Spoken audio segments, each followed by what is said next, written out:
Stick and knuckle kisses raised me hard from my concrete youth. Dad was a lecture in criticism and the strap, so I ran the neighborhood nights just to be anywhere else. Smoked my teenage cigarettes with the boys while we collared up against the cold winter wind, spit like tough guys, and made the noise of grown men to the best of our ability. In and out of gangs for the brotherhood of it, making families out of other men's sons. We rumbled and tumbled about to impress one another and to convince ourselves we were brave. Girls were girls, that soft mystery and confusion that pulled and pushed us in a strange dance of yes and no. My girl was a rose among the weeds, and everyone wanted her, while I was just lucky and stupid and in love. The war got squeezed into the middle of our lives, so we took the oath, shipped out, and got lost for a very long time. We counted days to come home, only to get the slap of truth that waited for us. No welcome back GI handshakes, no free drink with the old dogs, no hand on the back, just a scowl and accusations. They didn't understand us, and we didn't understand them. So in fact, we may have come back, but we never came home. Drugs punched a hole in my old crew. Some dead, some staggering shells of once was. A brutal death march of memories. Ghosts in basements with spikes in their arms and graveyard eyes.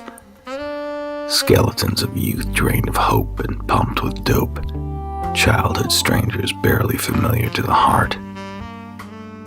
My girl and I couldn't hold it together amid the madness and confusion, so we went our ways, even though there was no one we wanted to be with more. I floated in aimless circles of cold nothings, trying to figure out the where and the why. So I drove America mile after mile, never really being anywhere. Just a discharge paper blowing from state to state and existing from one tank of gas to the next. Eventually home again. Home? No beamish boy now. A young old man trying to hang on to daylight, looking for the sparkle that faded. Time did what time does, and I met love again and married and got in the car again. We bounced a bit, but made our home on the West Coast. Life rolled about in ups and downs, and we were fine until we weren't fine anymore.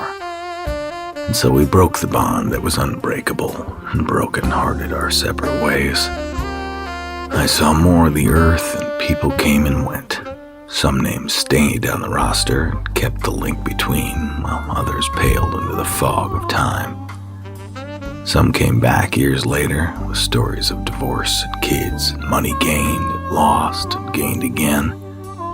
Some grew beautifully, while some fractured and fragmented.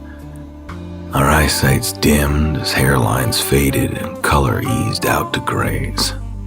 Our flesh changed so that in our mirrors we saw the faces of our parents. For some of us, we grew more solid within as we came to honest terms with who we were and weren't, and learned how to be at ease where there once was a runaway train. So love comes and goes. Friends and family start to pass away. And we, who are left behind, have to carry memories wrapped the weight of loss and find a philosophy that allows us to smile.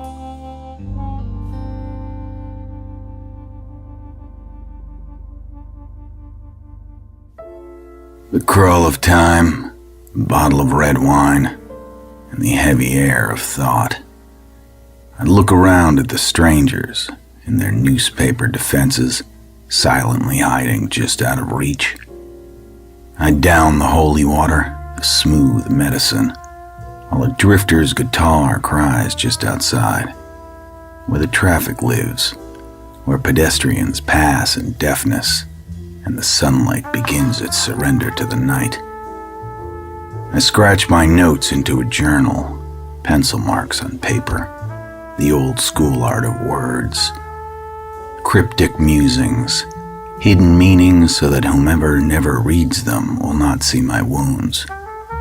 A day of ghostly whispers, echoes for long-dead constellations, circles I once traveled in. When clothing styles were different, and so much was left unsaid until looking backwards over the shoulder.